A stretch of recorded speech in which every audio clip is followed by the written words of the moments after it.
We will first hold the diamond strip on each end with our index and thumb, starting from the top of the contact and gradually proceed in a sawing motion from top to the gingival.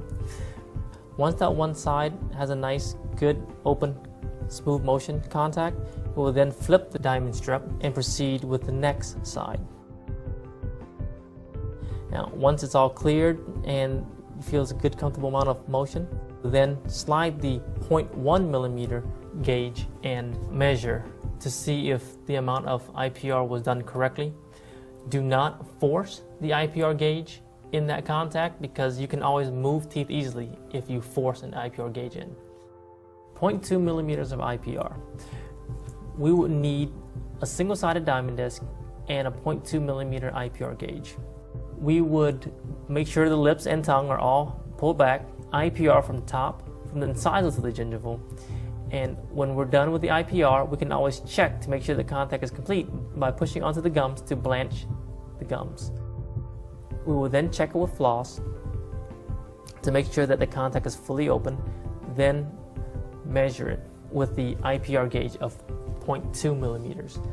Again, do not force the IPR gauge in. 0.2 millimeters of IPR using the upper coated diamond disc for the posterior teeth. If you were to slide the mandrel in close to the handpiece, as you see here, the handpiece will interfere with the anterior teeth as you do the IPR. We will now need to adjust the mandrel out further to avoid the handpiece from hitting the teeth. Again, we will proceed with going from incisal to gingival, cutting all the way through to the contact, and once we're done, we can always check to see if we completed the contact by pressing onto the gums just so slightly.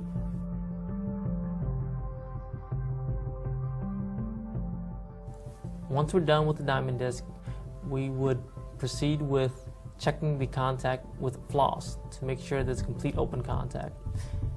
We would then check the contact with the IPR gauge of 0.2 millimeters to make sure that it was done properly. We will now show you how to do IPR of 0.3 millimeters using the double-sided diamond disc and a 0.3 millimeter IPR gauge. We would start with the incisal facial of the contact in the posterior, then gradually move over into the lingual and finish the contact towards the gingival. Notice we are using the pinky to help guide us or control the handpiece as we're cutting. Once we get a full open contact, we can double check it by stopping the handpiece and then pressing down on the gums. We will then proceed with measuring the space with a 0.3 millimeter IPR gauge. And because this contact is a little bit more broad, you will need to make sure to insert it in a proper path. Just forcing it in will not work. It has to be adjusted just so slightly, as you can see. Here at ClearCorrect, we do provide an IPR kit that has everything you need to perform IPR. In addition to the items we've covered already, there are a few other items in the kit you probably won't use as much, but they're still useful tools to have. We've already talked about the medium diamond strip, which will be used for hand stripping, but we've also included the fine and extra fine strips to smooth and polish teeth after contact reduction. We have added several diamond burrs to the kit.